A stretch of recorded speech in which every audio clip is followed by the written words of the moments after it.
தமிழக அரசுக்கு ஒரு கோரிக்கை, இந்த பொங்கல் 4 நாள்ல டாஸ்மாக் கடையை 4 நாளுக்கு மூடுங்க. இது அரசுக்கு ஒரு வேண்டுகோளா வைக்கிறேன். நான் 4 நாள் டாஸ்மாக் கடையை மூடுங்க. தமிழ்நாடு முழு 4 நாள் டாஸ்மாக் கடையை மூடுங்க.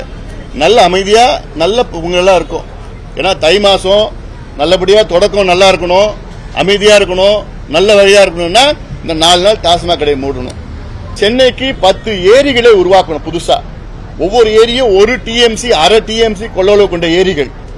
இந்த ஏரிகள் சென்னைனா சென்னை அருகில் நான் சொல்லல, சென்னையில இருந்து ஒரு 70 கிலோமீட்டர் 100 கிலோமீட்டர் தொலைவில், மதுராந்தகம் பின்னாடி பக்கத்துல, காஞ்சிபுரம் பக்கத்துல, அந்த பக்கத்துல வாலாஜா, மீஞ்சூர், ஸ்ரீபெரும்புதூர், அந்த ஏரியால ஒரு 10 ஏரிகளை உருவாக்கணும். சென்னையில வெள்ளம் வர நேரத்தில் இங்க இருக்கிற தண்ணி எல்லாம் வாய்க்கால் மூலமாக, சில இடத்துல நீரேற்று மூலமாக அந்த ஏரிகளுக்கு கொண்டு போகணும்.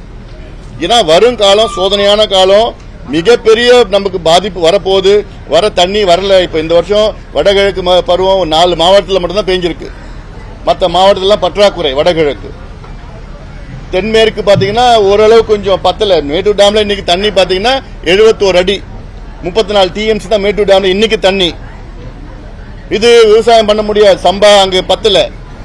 இந்த வருஷம் சம்பா மிக மோசமா பாதிப்பு இருக்க போகுது. குறுவையே பார்த்தீங்கன்னா 2 லட்சம் ஏக்கர் கருகிடுச்சு பயிர் குறுவையில். அப்போ வரும் காலம் மோசமா இருக்க போகுது. சென்னைக்கு அப்படி வெள்ளம் வந்தா கூட டைவர்ஷனரி கெனால்ஸ் இருக்கு. டைவர்ஷனரி கெனால்ஸ் நிறைய கட்டணும். இருக்கிற ஏரிகளை பாதுகாக்கணும்.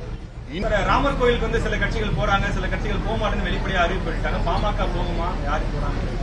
நாங்க முடிச்ச பிறகு போறோம். இந்த கூட்டத்தில் நெரிசல்ல போக முடியாதுங்களா?